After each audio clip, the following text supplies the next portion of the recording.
Bien, vamos a continuar nosotros en esta mañana, ya vamos en la recta final del programa, vamos a darle la cordial bienvenida a la ingeniera Mae Montaño, ex ministra de Inclusión Económica y Social, ex asambleísta, que nos acompañará en los siguientes minutos, con quien vamos a hablar de coyuntura política. Póngala en pantalla nuestra invitada. ¿Cómo está, ingeniera Mae Montaño? Un gusto tenerla nuevamente por acá en Ecuador en directo. Bienvenida, ¿nos escucha? Encantada, estoy desde mi celular, espero que el audio esté correcto.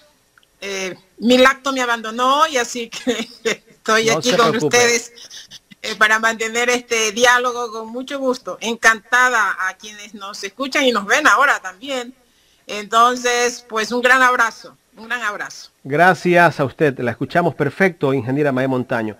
Ingeniera, me gustaría empezar con las declaraciones de la primera dama que hizo ayer, justamente en un evento que se celebraba por el tema del Día de la No Violencia contra la Mujer. Vamos a poner en pantalla, vamos a dar lectura justamente a las declaraciones que hizo la primera dama, que dicen: no, mujeres, no somos víctimas de nadie, solo de nosotras mismas.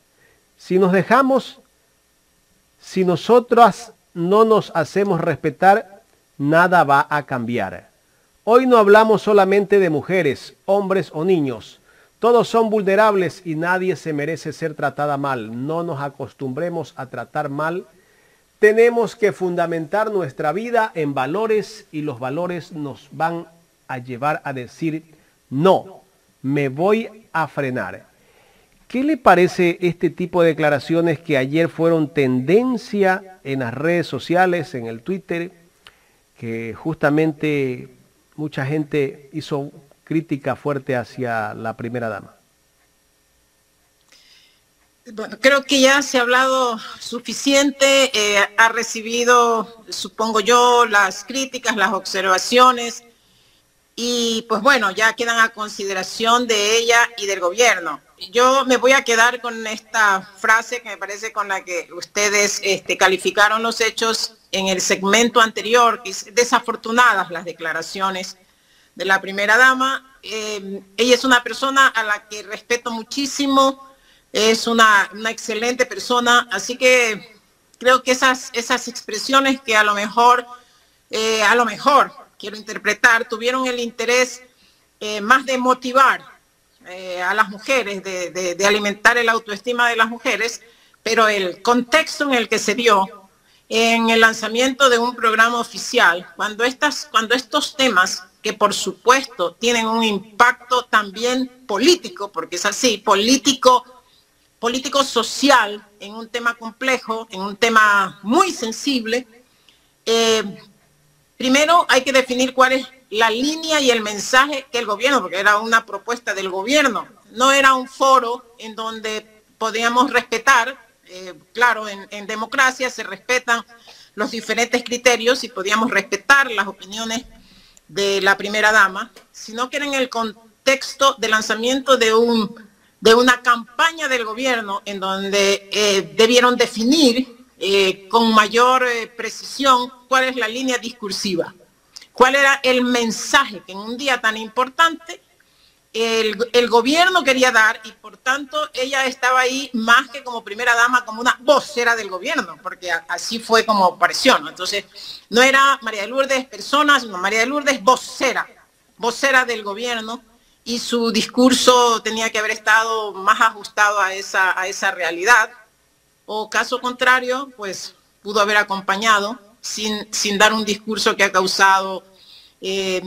tantas dificultades. Espero que el gobierno y su equipo de comunicación lo entiendan así y que no califiquen como que todos los comentarios que se han hecho en las redes tienen un espíritu desestabilizador, porque ahora es así, tienen muy poca apertura a las críticas y a los comentarios, y prefieren siempre que se les haga la venia y se diga que todo está bien. Caso contrario, te tachan inmediatamente de lo que quieres es desestabilizar este gobierno y lo que quieres es que regrese el otro. O sea, espero que haya una apertura más bien a tomar de la mejor manera todos estos comentarios que a veces también pueden extralimitarse, sabe, las redes son así, pero ha habido como una reacción muy general a un discurso que ha causado bastante incomodidad, por decirlo menos. La reacción que genera un mensaje mal elaborado, ¿no? Y cuando hablamos de que es la primera dama, debe haber alguien que asesora a la primera dama y que también elabore un mensaje, porque no puedes lanzar un mensaje, como usted dijo, ya no es a título personal, te conviertes en un vocero del gobierno y además es la esposa del presidente de la República. Tal vez no fue el mensaje que quiso dar, fue algo que le salió de un momento a otro y no se elaboró bien el mensaje, no estaba preparado el mensaje. Eso ha causado una reacción muy fuerte para el gobierno. Y como usted dijo, ojalá que el gobierno no las tome como que es desestabilizar al gobierno, o tampoco vaya a pensar el presidente de la República, porque los dos últimos gobiernos hablan que si alguna cosa pasa es culpa de Correa. Ya eso hay que olvidarse. Yo creo que el gobierno tiene que pensar en solucionar los problemas y problemas muy graves que tiene el país. Aquí se habla nada más de criticar al otro, pero dígame alguien, ¿qué plan ha tenido este gobierno para solucionar los problemas? Porque cuando tú te lanzas de candidato, sabes en qué situación se encuentra el país y necesito rodearme de las mejores personas y que me ayuden a hacer un plan, una propuesta, y yo sé que cuando llego a ser presidente, ese es el plan que yo voy a tener y que lo voy a ejecutar y que lo voy a poner en ese momento a trabajar. Ingeniera Maya, por otra parte, también estoy de acuerdo con su comentario. Justo en el segmento anterior había comentado eso, que a lo mejor se salió de contexto, que a lo mejor no lo quiso decir, quiero creerlo, pero no hay que tapar el sol con un dedo. Efectivamente, pues fueron reacciones muy generales, no fueron reacciones segmentadas o troll centers, por decirlo así, fueron reacciones muy generales que se crearon mediante redes sociales. Pero ahora pasando al tema del presupuesto. El gobierno del presidente actual, Guillermo Lasso, anunció el incremento del presupuesto para la erradicación de la violencia contra la mujer de 1.5 millones a 24 millones durante el lanzamiento de la campaña de la indignación a la acción, ¿no? Entonces, dentro de este incremento, dentro de este presupuesto que piensa dar el presidente Guillermo Lasso, ¿cree que también es necesario, por ejemplo, que esté incluido la educación sexual desde la escuela hasta que uno termine, por ejemplo, la educación superior? Porque eso es lo que nos hace falta también en Ecuador y por eso estamos dando a veces unos discursos errados o tenemos unas narrativas equivocadas. Tengo la sensación de que esto que va a ser una campaña está orientado de manera especial. Bueno, yo estoy hablando ahora como ciudadana, ¿no? Y la información que he recibido como ciudadana, que no es tan completa, pero lo que presiento es que se quiere orientar a un proceso de sensibilización y de ayuda directa a las víctimas. No le veo como un carácter preventivo, que es donde hay que profundizar en los temas de educación. Veo que está orientado, por lo menos hasta ahora, por lo que veo, como digo, no conozco todas las líneas de esta campaña, a darle apoyo y sustento a las víctimas, o sea, a las niñas y a las mujeres que ya que están o que ya sufrieron una acción de violencia. Así es como veo que está orientado, por eso los centros de apoyo jurídico, psicológico, para que puedas tener ese respaldo y poder acudir a una denuncia o recibir un apoyo psicológico. Veo que así es como está orientado, pero usted dice bien, la ley contra todas las formas, para erradicar todas las formas de violencia contra la mujer, porque no es solamente la violencia doméstica, la violencia que está ligada al maltrato que hace tu compañero, tu novio, tu esposo, tu marido, sino que tiene que ver con el enfoque global de todas las formas de violencia, las que vives en la calle, las que vives en el parque, en la vía pública, cuando te subes al bus, cuando te subes a un taxi, bueno, en todas esas circunstancias, en el ambiente laboral y en el ambiente político, o sea, todas las formas de discriminación, incluida la discriminación económica que sufren las mujeres,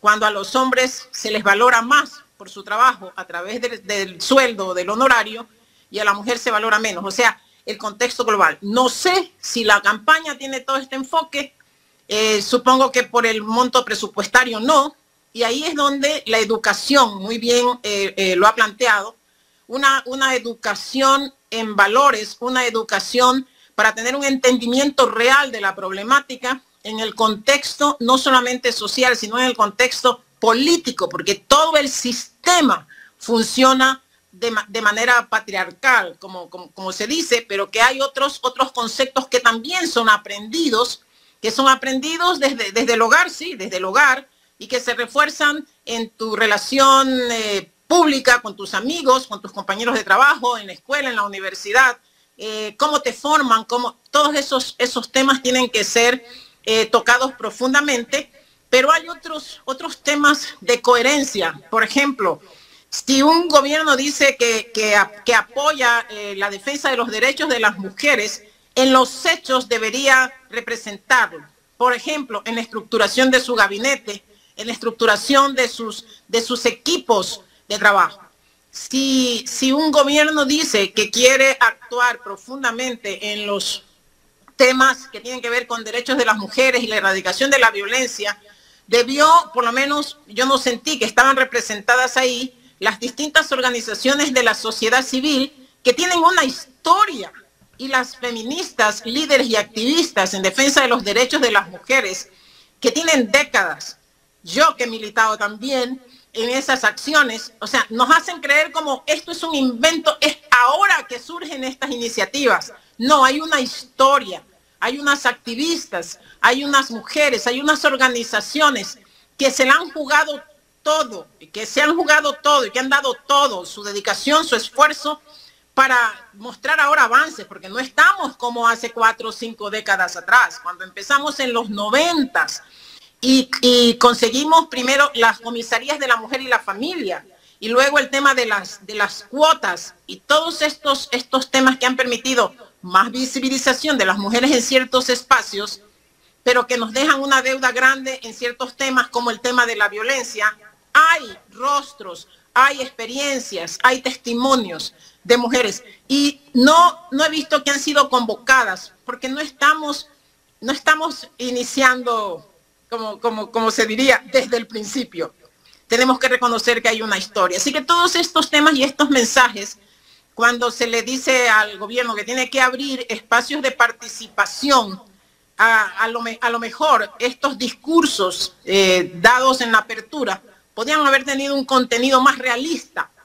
Eso es lo que se necesita, más realismo, porque no puedes medir a una problemática compleja y general desde tu visión muy personal y con una visión estrictamente de tu relación de pareja y de tu relación familiar. Doctora, me gustaría tocar otro tema con usted. Lo que ha pasado en estos últimos días, podríamos llamarlo así, porque 15 días atrás, Guayaquil, la penitenciaría del Litoral, pues fue objeto de otra masacre donde fallecieron 68 personas detenidas que estaban en un área donde estaban las personas que estaban por delitos menores. En esa masacre murieron personas que casi podíamos llamarlos que tenían la boleta de libertad en la mano. Si no me equivoco, murieron 2 o 3 personas que ya tenían la boleta de libertad y que por falta de gestión de del mismo sistema de rehabilitación o el SNAI no pudieron salir, y personas que estaban por delitos menores. Pero en todo caso, esas personas que estaban allí, aunque sea la que ha cometido el crimen más atroz, también tiene derecho a que el Estado le dé la seguridad ahí adentro. Hemos visto que el gobierno pues se ha justificado, como lo decía hace un rato, diciendo que no es culpa del gobierno, que este problema viene hace muchos años, viene hace 14 años atrás. Puede tener o no sus razones, pero ya ese discurso sigue siendo trillado. Seguir viendo por el retrovisor lo que hicieron los anteriores, como lo dije hace un rato, ya sigue siendo trillado. Las políticas de rehabilitación del gobierno no las conocemos todavía, no sabemos cuál es el plan que tenía el presidente de la República, porque él sabía que ya habían problemas en las cárceles. Este problema viene desde hace un par de años, si no me equivoco, en el gobierno de Moreno, que desmanteló un Ministerio de Justicia que bien o mal hacía las cosas tal vez mejor a lo que estamos viendo en este momento. Me gustaría escuchar su criterio desde ese tema. A ver, el problema y los sucesos de la penitenciaría del Litoral, que no son exclusivos de la penitenciaría del Litoral, sino de todo el sistema penitenciario y carcelario, porque llamarle que es el sistema de rehabilitación social sería mucho decir, porque estamos muy lejos de tener un sistema de rehabilitación. Yo creo que todos los ecuatorianos entendemos y conocemos que no es una problemática nueva, que no es un problema generado por este gobierno, pero usted ya lo ha dicho. Cuando se asume la conducción de un gobierno, se conoce cuál es la problemática y lo que la gente espera y quiere conocer ahora, cuáles son esas políticas claves. No solamente las políticas para yo no sé si la palabra es reconstruir, reconstituir, rehabilitar al sistema de rehabilitación, pero hay que tomar también la problemática y las manifestaciones de la cárcel en un contexto global, porque no estamos hablando solamente de acciones generadas por un sistema carcelario que tiene, o penitenciario, como le queramos llamar, o las dos cosas, que tiene múltiples deficiencias y múltiples problemas, sino que está ligado a una problemática mayor y mucho más compleja, que es el crimen organizado. Y desde hace tiempo sabemos que el crimen organizado despacha desde las cárceles. O sea, cuando escuchamos asesinatos por acción del sicariato, que le cuesta también a la policía registrarlo como sicariato, ¿no? Muertes violentas, y en ese genérico metemos todos. Cuando escuchamos que así una noticia que pasa muy fácil y que dice este asesinato fue ordenado desde la cárcel, desde la penitenciaría. O sea, nos están diciendo que desde allá el crimen organizado está despachando. Pero hay otras manifestaciones del crimen organizado que las escuchamos desde las autoridades y con mucha soltura. Por ejemplo, es que esta persona tenía antecedentes penales y se trata de una lucha entre bandas por su territorio. Y ese mensaje es súper poderoso, porque nos está diciendo que esos territorios entonces ya no están bajo la potestad del Estado ni de las autoridades, sino que han sido tomados por el crimen organizado.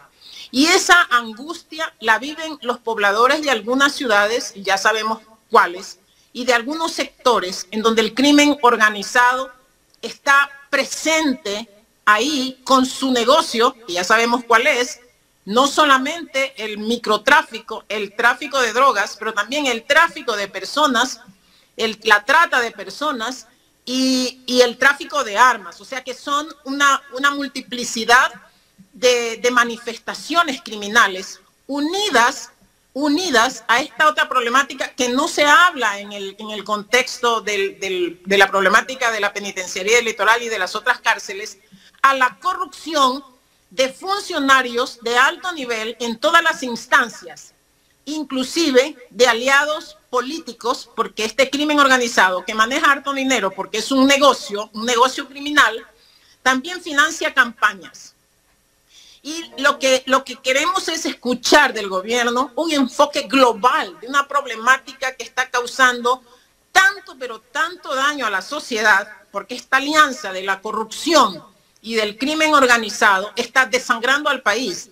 Digo, cuando el crimen organizado se está tomando a los jóvenes, de esa problemática tampoco se habla. O sea, los jóvenes que ni estudian ni trabajan, que no han tenido oportunidades, están siendo cooptados por el crimen organizado. Y por eso es que cuando analizamos a las víctimas y a los victimarios, incluidos las víctimas en estos dolorosos acontecimientos de las cárceles, usted puede ver que la mayoría son jóvenes, son hombres jóvenes, como ha sucedido en este último tiempo.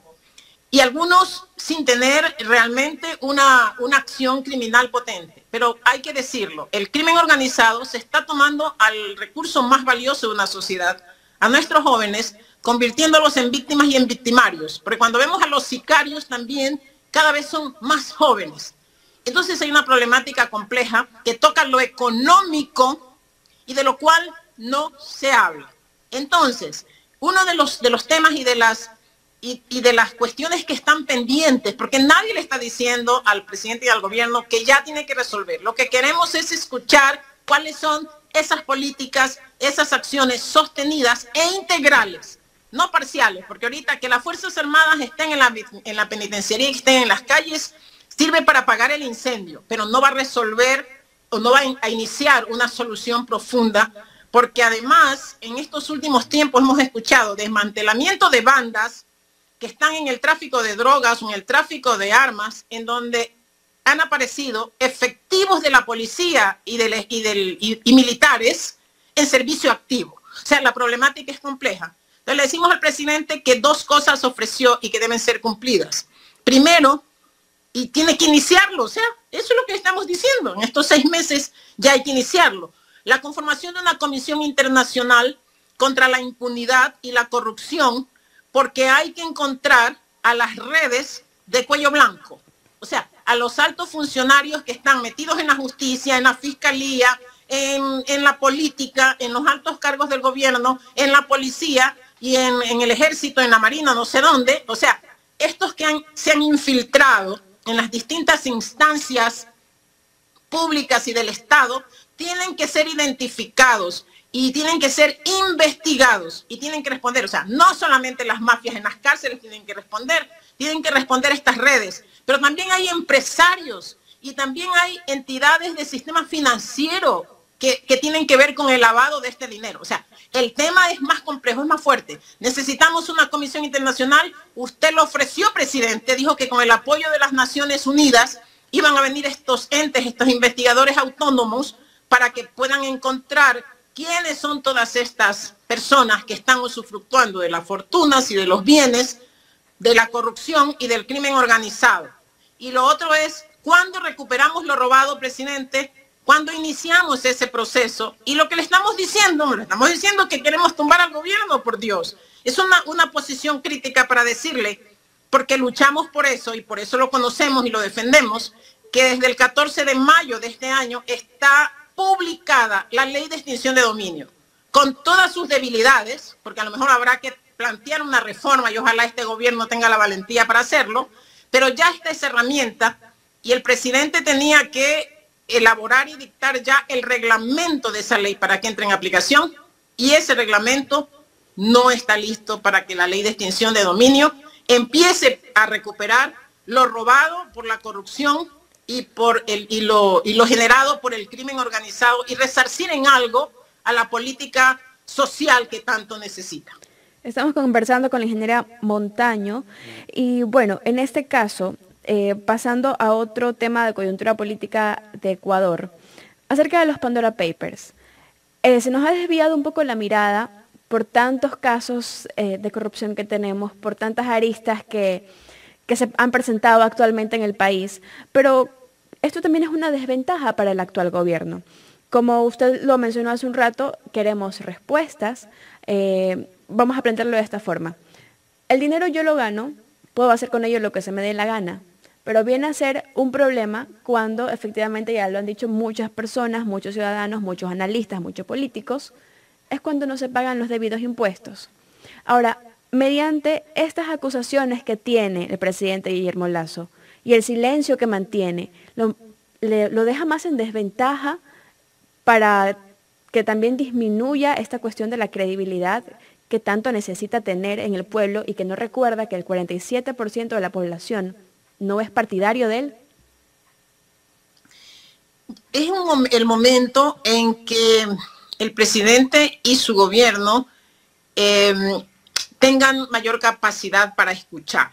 O sea, porque no es suficiente quedarse en una visión de miedo y de temor, o mejor dicho, de influir miedo y temor a los ciudadanos respecto de la intención y el interés de desestabilizar al gobierno o de afectar a la democracia. No es suficiente, no es sostenible, porque para que los ciudadanos no caigan en la tentación y bajo el influjo de políticos caudillos o populistas que utilizan estos mecanismos para desestabilizar, hay que fortalecer la base social y hay que fortalecer el sentimiento de la gente respecto de cuánto vale la democracia. Solamente se defiende aquello que se valora.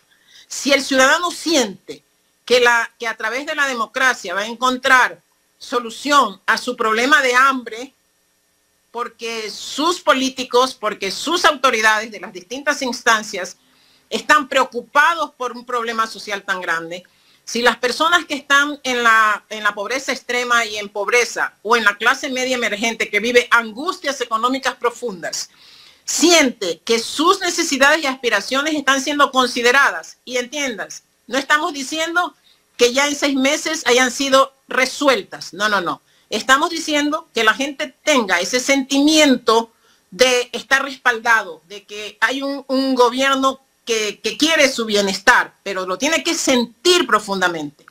Si eso no se siente profundamente, entonces el ambiente social y su problemática se convierte en combustible fácil para cualquier caudillo, para cualquier populista, de derecha o de izquierda, donde venga. Entonces, el miedo y el temor a través del discurso o de querer evitar las posiciones críticas, de querer que todos hagan la venia y digan que todo está perfecto y esconder bajo la almohada o bajo la cama, debajo de la cama, estos problemas no ayudan. Por eso vuelvo a insistir, el presidente está obligado a cumplir sus ofertas de campaña. O sea, a mostrar que en sus políticas están presentes estas ofertas de campaña y otras que no necesitan presupuesto. Y una de esas ofertas, voy a insistir, es la conformación de esta comisión internacional. ¿Y cómo lo uno a su pregunta? El presidente y todos podemos tener un cierto temor de que como tenemos una justicia sobre la cual no tenemos tampoco confianza, como no confiamos en los políticos en la asamblea, o sea, esos niveles de confianza de la gente sobre estas instancias que son vitales para sostener la democracia, no tenemos confianza en ellos, necesitamos entonces confiar en la palabra de un presidente que cumple sus ofertas. O sea, el cumplimiento de esas ofertas alimenta el hecho de la gente de que no se sienta que fue burlado y engañado para conseguir el voto. Entonces le va a ayudar. Eso viene en beneficio del presidente y de su gobierno. O sea, que la gente confíe, que la gente le crea en la palabra del presidente. O sea, credibilidad y confianza son 2 factores fundamentales para alimentar la democracia. Así, si queremos que la desestabilización nos llegue, hay que alimentar eso.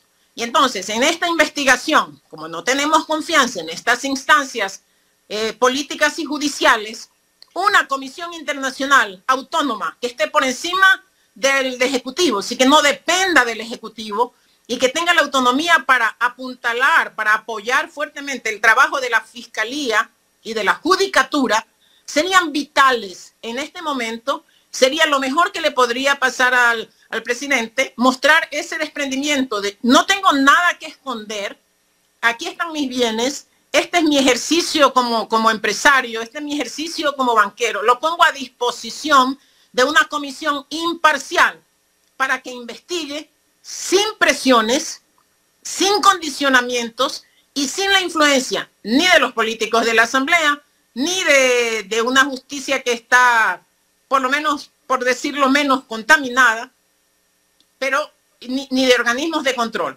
Pero pongo sobre la mesa esto en un organismo autónomo. Este es el mejor momento para investigar los Pandora Papers, los INA Papers, todos los papers, pero un montón de otros temas de corrupción que están muy bien guardados en un congelador y que tienen que ser sacados de ese congelador para que el pueblo ecuatoriano también pueda resarcirse en algo. Primero porque empiece a brillar la justicia, que la justicia no sea solamente para los pobres que están en la penitenciaría, algunos pobres, otros ya no son tan pobres, sino que sea también, vuelvo a insistir, para estos delincuentes de cuello blanco. Eso es muy importante en este momento para la investigación de casos que son realmente importantes y de impacto para la ciudadanía. Ingeniera, queremos agradecerle por haber aceptado este diálogo aquí en Ecuador en Directo. A ustedes muchas gracias como siempre. Hasta pronto. Gracias a la ingeniera Mae Montaño, ex ministra de Inclusión Económica y Social y ex asambleísta del Ecuador.